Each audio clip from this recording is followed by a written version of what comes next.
బంధువులు, మిత్రులు, హితులు, సన్నిహితులు, విద్యార్థులు, చాలా కాలాతీతమైంది. మరి విద్యార్థులు కొంచెం ప్రశాంతంగా ఉంటే మరి కార్యక్రమం త్వరలో ముగుస్తుంది. మరి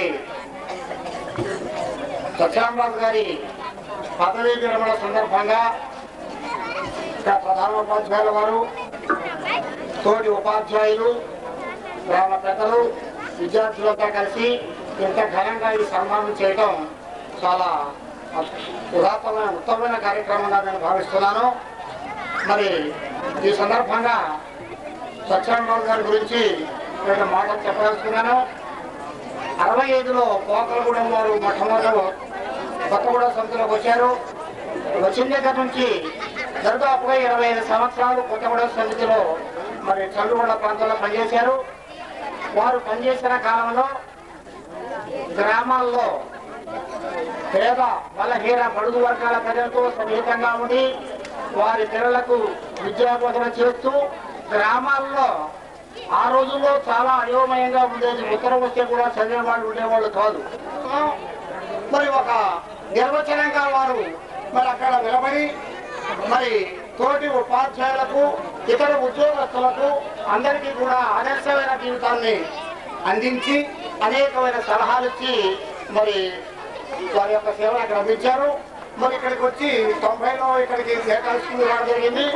మరి ఇక్కడ ఉన్న కొద్ది పిల్లల్లోనే వారు మరి మీ అందరి యొక్క ఆదరాభిమానాలు మరి మీ అందరి యొక్క హృదయ సాహిత్యాన్ని ఈ రూపంగా మరింత కార్యక్రమాన్ని మీరు చేస్తున్నారంటే వారి యొక్క మంచితనానికి నిదర్శనంగా నేను భావిస్తున్నాను.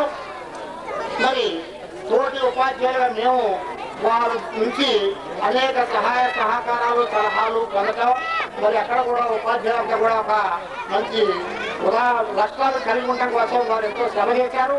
మరి విద్యార్థుల యొక్క అభివృద్ధికి అనేకమైన మరి చర్యలు తీసుకున్నారు. ధన్యవాదాలు తెలియజేస్తూ ముగిస్తున్నాను. మంచి సన్మానం. ఈ సన్మానానికి ఉన్న విశేషం ఏంటంటే సన్మానం పొందుతున్నటువంటి ఉపాధ్యాయులు నాకు సోదరుడిగా కాకుండా నేను ఒక ఉపాధ్యాయ వృత్తిలో అతి సన్నిహితంగా మెలిగినటువంటి వాడిని. నేను తెలుసుకున్నటువంటి విషయాలని ఇంకొక సందర్భంలో అయితే చాలా ఎక్కువగా చెప్పాల్సినటువంటిది అయినా కూడా ఇక్కడ నాకు సోదరుడు కాబట్టి ఉపాధ్యాయ వృత్తికి అలంకారం తేవలసినటువంటి మనస వాచ కర్మణ ఉండవలసినటువంటి లక్షణాలన్నీ మూర్తి భవించిన ఉపాధ్యాయుడిగా మాత్రం నేను ఈ ఒక్క వాక్యాన్ని చెప్పదలుచుకున్నాను. తర్వాత ఈ సమావేశానికి ఉన్నటువంటి ప్రాధాన్యత ఏమిటి అంటే ఈ పాఠశాల ఉపాధ్యాయులైనటువంటి వెంకటరామయ్య గారు మా అన్నయ్య గారికి చాలా ఆప్యాయత కలిగినటువంటి వారు, ఆప్యాయత కలిగిన చిరంజీవి. అదే రకమైనటువంటి సదుద్దేశం వెంకటరామయ్య గారికి కూడా మా అన్నగారి ఎడల ఉండి ఆయన గారు ఇంత చక్కని ఆహ్లాదకరమైనటువంటి ఈ సమావేశాన్ని ఏర్పాటు చేసినందుకు నేను సర్వదా కృతజ్ఞత కలిగి ఉంటాను అని చెప్పి ఈ సభాముఖంగా తెలియజేస్తూ ఉన్నాను. లేకుండా తన విద్యుక్త ధర్మాన్ని సర్వకాల సర్వావస్థల్లో కూడా ఏమరపాటు లేకుండా ఒక్క రిమార్క్ అటు గ్రామస్తుల తరఫు నుంచి, విద్యార్థుల తరఫు నుంచి, అధికారుల తరఫు నుంచి లేకుండా పరిపూర్ణమైనటువంటి కాలాన్ని, దట్ మీన్స్ 40 సంవత్సరాలు సాధ్యమైనంత వరకు ఎవరికి అవకాశం రాదు. 56లో ఉద్యోగానికి వచ్చి 96 వరకు 18 సంవత్సరాల వయస్సులో ఉద్యోగంలో ప్రవేశించి 40 సంవత్సరాలు పనిచేసి దిగిపోతూ ఉన్నటువంటి పరిపూర్ణమైనటువంటి వ్యక్తిత్వం కలిగిన పూజనీయుడైనటువంటి ఉపాధ్యాయునికి జరిగిన ఈ సన్మానం చూడటం, ఇందులో పాల్గొనటం ఒక నేను అదృష్టంగా భావిస్తూ ఉన్నాను. ఎందుకంటే చిన్ననాని కాబట్టి వారికి ఆరోగ్యాలు కలగాలి అని ఇదే మంచితనంతో, ఇదే ప్రేమతో అందరిలో కలిసి చిరకాలం ఉండాలని చెప్పి ఆ భగవంతుని నేను సదా ప్రార్థిస్తూ ఈ అవకాశం ఇచ్చినటువంటి వెంకటరామయ్య గారికి మరొకసారి ధన్యవాదాలు చెప్తూ గౌరవిస్తున్నాను. నిశ్శబ్దముగా ఉండి పదవీ విరమణ చేస్తున్నటువంటి రాజు గారికి మీరిచ్చేటటువంటి కానుక ఏమిటి అంటే నిశ్శబ్దముగా ఉండి వారు చెప్పినటువంటి విషయాలని వినవలసిందిగా కోరుతూ రాజుగారిని మాట్లాడవలసిందిగా కోరుతున్నాం.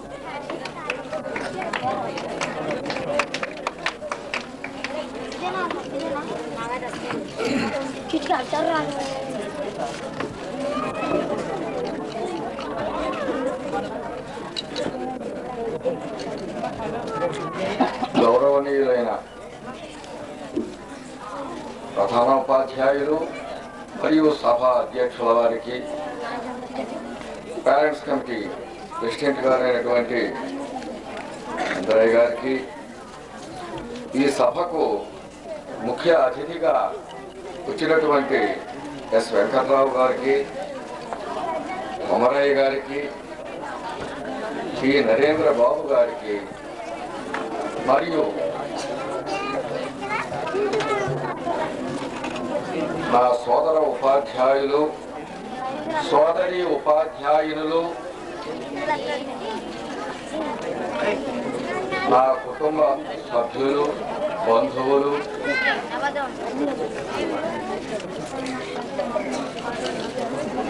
కుమారులు, కుమార్తెలు, అల్లుళ్ళు, బిడ్డలు, బాబు ఒక నిమిషం అవచ్చు, వారికి కృతజ్ఞతలు తెలుపుకుంటున్నాను. ఈ పదవి చాలా కష్టమైనటువంటి పదవి. ఇది మెంటల్గా విద్యార్థుల్ని తయారు చేయడానికి ప్రథమ సోపానంగా ఉన్నటువంటి ఉపాధ్యాయ పదవిలో బళ్ళు లేని రోజుల్లో 50-60 కిలోమీటర్ల దూరంలో హై స్కూల్ ఉన్నటువంటి రోజుల్లో మేము ఉపాధ్యాయులుగా రావడానికి ప్రభుత్వం మాకు అనుమతి ఇచ్చింది. అక్కడి నుంచి 40 సంవత్సరాల వయస్సు నాకున్నటువంటి ఆ విద్యా పరిధిలోనే విద్యార్థులను తయారు చేయడానికి ఆ ఉపాధ్యాయుడిగా పూర్తి న్యాయాన్ని కొన్ని చోట చేశాము, చేయలేకపోయాం, గడిచిపోయింది. ఒక లెవెల్లో ఉన్నవారు అందరూ కూడా నాకు ఎంతో మరి ఊచకనిచ్చి నా ఎంతో గౌరవం రేపు రిటైర్ అవుతున్నాననే కానీ నేను అవుతున్నానని అనుకోవటంలా. ఎందుకనంటే నాలో అందరూ ఆ విధంగా ఉపాధ్యాయ సోదరుల దగ్గర నుంచి ప్రతి వారు నన్ను ప్రేమించారు కాబట్టి నేను చేసినటువంటి యొక్క పనికి కొంతైనా నాకు విలువనిచ్చి ఎంతో గౌరవించారు కాబట్టి ఇది మననం చేసుకుంటూ శేష జీవితాన్ని సంతోషంగా గడపగలనేటువంటి ధైర్యం ఉంది. తర్వాత భగవంతుడు నాకు కోరినంత సంతానాన్ని, మనమల్ని, మనవరాళ్ళని ఎప్పుడైనా కనపడితే నమస్తే సార్ అనేటువంటి యొక్క విద్యార్థుల్ని, అనేక మంది మిత్రుల్ని, ఎంతో మందిని ఇచ్చారు. వాళ్ళందరిలో నేను ఒకరిగా జీవించడానికి ఎటువంటి బాధ పడను. అందుకనే 90లో నన్ను తీసుకుని వెళ్ళి జూనియర్ కాలేజీకి వేస్తే పనిచేయటం అంటే ఏవేవో కొన్ని మనస్తత్వాలతో చికాకులు ఉంటాయని నేను విన్నాను. కానీ నా అదృష్టం ఏంటో నేను వచ్చిన దగ్గర నుంచి నా ఉపాధ్యాయ సోదరులు నా సొంత సోదరులుగానే ఉన్నారు. నన్ను ఎంతో గౌరవించారు, ఎంతో ప్రేమించారు. నేను ఒకప్పుడు ఏదో ఒక ఆలోచనతో ఉన్నా కూడా మరి నాకు ఉచితనిచ్చి చిన్నవారైనా ఇక్కడ పనిచేస్తున్నటువంటి ఉపాధ్యాయులు ఎంతో సంతోషంగా మాట్లాడుతూ కొత్తగా వచ్చాడు సార్లు, ఎవరో నేను పంచగట్టుకున్నాడు పాత పంతులు గారు అనేటువంటి భావంగా ఉండకుండా నన్ను ఎంత ఆప్యాయతగా చూస్తుందంటే ఇక్కడ స్టాఫ్ ఇది చాలు శేష జీవితానికి. ఈ రోజుల్లో మనిషితో మనిషి మాట్లాడటానికే టైం లేదు. కాలంలో ఆ విధంగా నన్ను చూశారు. ఇకపోతే నేను రిటైర్ అయిన తర్వాత వెళ్ళేది కూడా నా స్వగ్రామం అయినటువంటి మండల స్థాయికే వెళుతున్నాను. అదే ఊరు 5 సంవత్సరాలు ఇక్కడ ఉంటున్నాం. నేను నా సోదరుడు మీ ముందు 4 మాటలు చెప్పిన ఆయనతో సమానంగా ఉన్నటువంటి అక్కడ ఉన్నటువంటి స్నేహితులు, మాకు అక్కడ బంధుత్వమే తప్ప స్నేహితం లేదు. చంద్రగొండలో ఆ విధంగా ఉన్నాం. అటువంటి సొసైటీలోకే మళ్ళీ ఇక్కడి నుంచి అడుగు తీస్తే అక్కడ పెట్టబోతున్నాను. కాబట్టి ఇక ఆర్థికంగా అంటారా, అది హిమాలయ పర్వతం ఇచ్చినా చాలు అనేటువంటి ఒక శబ్దం రానటువంటి పరిస్థితి. అది ఉన్న దాంట్లోనే 45 రూపాయల జీతంతో నేను మొదలుపెట్టినటువంటి వాడిని ఇప్పుడు బాబు ఒక్క నిమిషం 45 రూపాయలతో నేను ప్రారంభం చేసినటువంటి ఒక నా ఉపాధ్యాయ వృత్తి ఈ రోజున సార్ చెప్పారు, మీరు విన్నారు, వేలకు పెరిగింది. అది 1000 వచ్చినా నాకు ఒకటే, 100 వచ్చినా ఒకటే, 10 వచ్చినా ఒకటే, అది లేకపోయినా ఒకటే. మరి ఎట్లా బ్రతుకుతారు అంటే ఆయన భగవంతుడు ఉన్నాడు, సమాజాలు ఉన్నాయి, ఏదో గవర్నమెంట్ అంటూ మనకి ఇస్తుంది, పిల్లలు ఉన్నారు, పెద్దలు ఉన్నారు, వాళ్ళంతా క్షేమంగా ఉంటే చాలనేటువంటి ధర్మంతో జీవించాను, జీవిస్తాం. తర్వాత ఈ సభాముఖంగా చెప్పవలసిన అవసరం వచ్చింది కాబట్టి చెప్తున్నాను. అది చెప్పడం అవసరమో అనవసరమో కానీ నా మానసికంగా చెప్పాలనే ఉద్దేశంతో ఆ భార్య అయినటువంటి ఈ స్టేజ్ మీద కూర్చున్న మనిషి నా అడుగుజాడల్లో నా వెనక ఉండి నాకు మీరు ఇచ్చినటువంటి ఒక సన్మానాలకి పూర్తి అర్హత నాకు లేదు, సగభాగం అటు వెళ్లాల్సింది అని మీరిచ్చినటువంటి యొక్క ఆప్యాయతని, ప్రేమని, ఈ గౌరవాన్ని నా అర్థాంగిగా ఆవిడకి కూడా నేను సగం పంచుకోవలసిన పరిస్థితి ఉన్నది.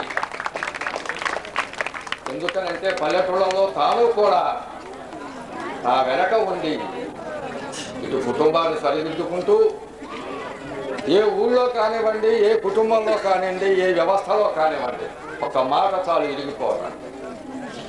అటువంటిది తాను 40 సంవత్సరాలు, మా వివాహాలై 38 సంవత్సరాలైంది. అప్పటి నుంచి ఇప్పటి వరకు మమ్మల్ని గౌరవిస్తున్నా, మమ్మల్ని ప్రేమిస్తున్నటువంటి నా బంధువుల్లో, నా రక్త స్పర్శల్లో తాను ఒక తప్పు చేయని మనిషిగానే బ్రతికింది, బ్రతుకుతున్నది, రేపు బ్రతికేది కూడా అంతే. మేము తప్పు చేస్తే మా పిల్లల ముందు మేము సరి చేసుకోవడం భవిష్యత్తులో కష్టం. కాబట్టి తను కూడా పని చెప్పింది. పల్లెటూళ్ళలో మేము ఏకోపాధ్యాయులుగా ఉన్నటువంటి ఆ పోకలగూడి అనే దాన్ని దృష్టిలో తీసుకుంటే, ఇప్పుడు సార్లు చెప్పినట్టు రంగరాజు గారు కానీ మావళి కానీ చెప్పిన పరిస్థితులలో, సార్లు చెప్పిన వాటిలలో ఆనాడు బళ్ళు లేవు కదా. నేను వారం రోజులు కానీ 4 రోజులు కానీ స్కూలు పెట్టి నేను వెళ్ళిపోతే సార్ సెలవు పెట్టాడా లేదా అనే సమస్య వదిలిపెట్టండి, స్కూలు పెడితే ఎట్లా.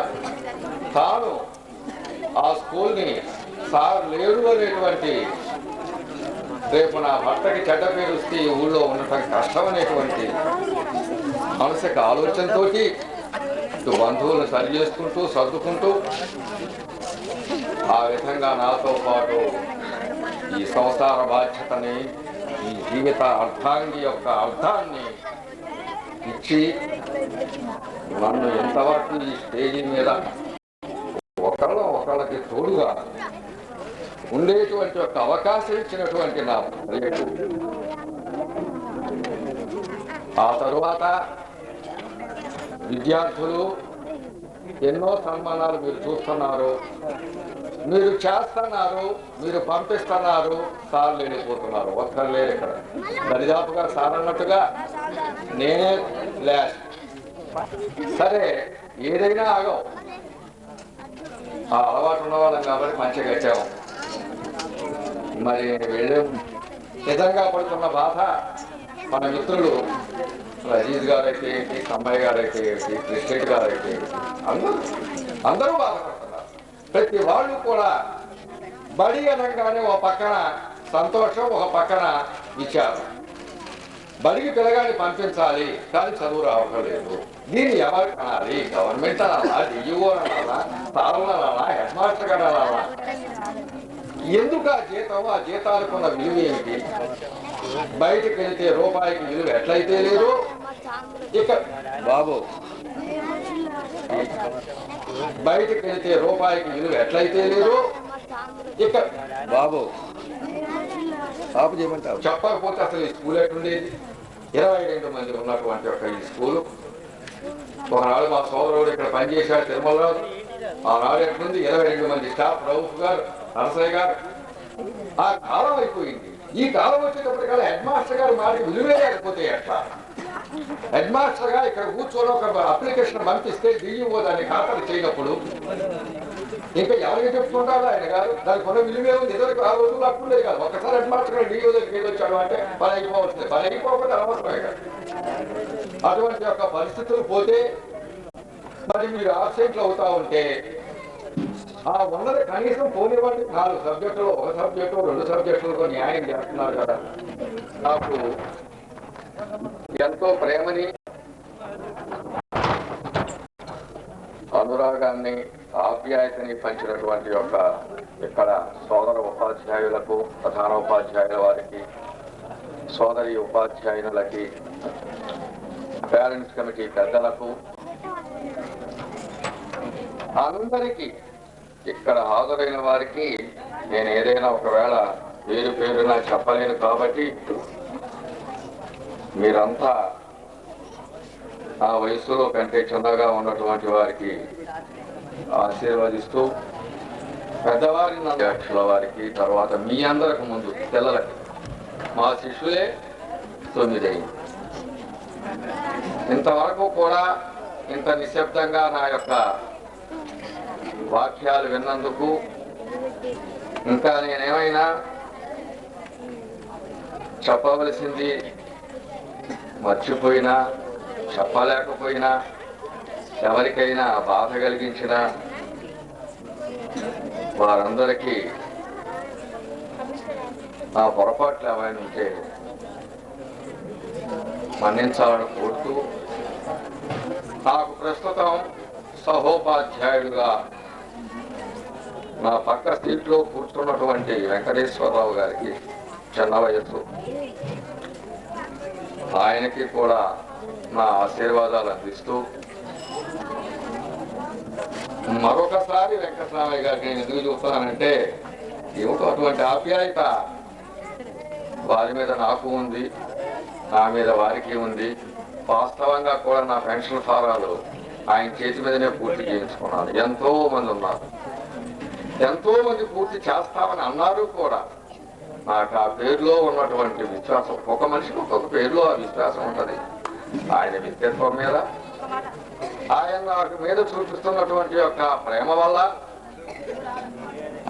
వారి భార్య అమ్మాయి గారు కూడా నాకు ఎంతో మరి అభిమానించి చేస్తూ, ఎప్పుడైనా వెళితే అనారోగ్యంగా ఉన్నా, ఆరోగ్యంగా ఉన్నా అడిగి తెలుసుకొని, మా ఇద్దరికి ఆ విధంగా ఆ కుటుంబంతో ఉన్నటువంటి సన్నిహితం బహుశా ఉంటే హెడ్ మాస్టర్ గారితో ఉండొచ్చు. వారింటికి వెళ్తే మాకు విలువ ఇవ్వాలనే అవసరం ఏముంది? ఏదో మామూలు టీచర్స్, అలా కాదండి. మా పేరెంట్స్ మాదిరిగా చూస్తున్నందుకు కానీ నేను ఈ స్టేజ్ మీద వారి భార్యాభర్తలకు, వారి కుటుంబానికి, ఇక్కడికి వచ్చినటువంటి నా రక్త సంబంధికులకు, నా స్నేహితులకు, నన్ను ప్రశాంతిగా ఉండమని దీవించేటువంటి ప్రతి మనసుకి కూడా, వయస్సులో పెద్దవాడిని దిగిపోతున్నా కూడా వారందరికీ నన్ను ఒక్కసారి మీ మనసులో ఆశీర్వదించమని కోరుకుంటూ, ఈ అవకాశం ఇచ్చినటువంటి అధ్యక్షుల వారి కృతజ్ఞతలు తెలుపుకుంటూ, ఇంతవరదాకా నా యొక్క ఈ చివరి వాక్యాలు ఎన్నటువంటి యొక్క మీ అందరికీ కూడా ఒక్కరు కాదు అలా చెప్పదలుచుకుంటే పేరున చాలా మంది ఉన్నారు, ఎందరో ఉన్నారు. వీరంతా నా హితం కోరి వచ్చారు, నన్ను చూద్దామని వచ్చారు, నన్ను ప్రేమిద్దామని వచ్చారు. నాకు ఈ అవకాశం ఇచ్చి ఆయన నిలబడినటువంటి ప్రేమతో వచ్చిన వారందరూ కూడా నాకు ఆరోగ్యం అంతా మంచిగా ఉన్న పరిస్థితులలో కూడా మరి ఈ చివరి ఉపన్యాసం విందామనేటువంటి ఒక పరిస్థితుల్లో ఈయన ఏం చూస్తాడో విందామనేటువంటి ఉద్దేశంలో అందరూ కూడా నన్ను గౌరవిస్తూ నా వాక్యాలు విన్నారు. కాబట్టి మరొకసారి అందరికీ నా కృతజ్ఞతలు తెలుపుకుంటూ ఈ అవకాశం ఇచ్చిన ఇంతమంది విద్యార్థుల మధ్య పాత స్టూడెంట్స్ కూడా ఉన్నారు, ఇప్పుడు చదువుకునే స్టూడెంట్స్ ఉన్నారు, గ్రామ పెద్దలు ఉన్నారు. ఇంతమంది పెద్దల మధ్య వార్షికోత్సవం సందర్భంగా ఏర్పాటు చేసినటువంటి ఈ స్కూల్ హెడ్ మాస్టర్ అయిన వెంకటేశ్వరరావు గారికి మేము ఎంతో రుణపడి ఉన్నాము. తర్వాత నిజంగా ఇటువంటి సన్మాన సభను పొందినందుకు మా బావగారికి, తర్వాత బావారి తరఫున అయినటువంటి మా బంధువులు మేమెంతో అదృష్టవంతులమని చెప్పుకోవడానికి సంతోషిస్తూ ఉన్నాను. ఈ 2 నిమిషాల సమయాన్ని మాట్లాడడానికి అవకాశం ఇచ్చిన శ్రీ వెంకటేశ్వరరావు గారికి నా హృదయపూర్వక అభినందనలను తెలుపుకుంటున్నాను.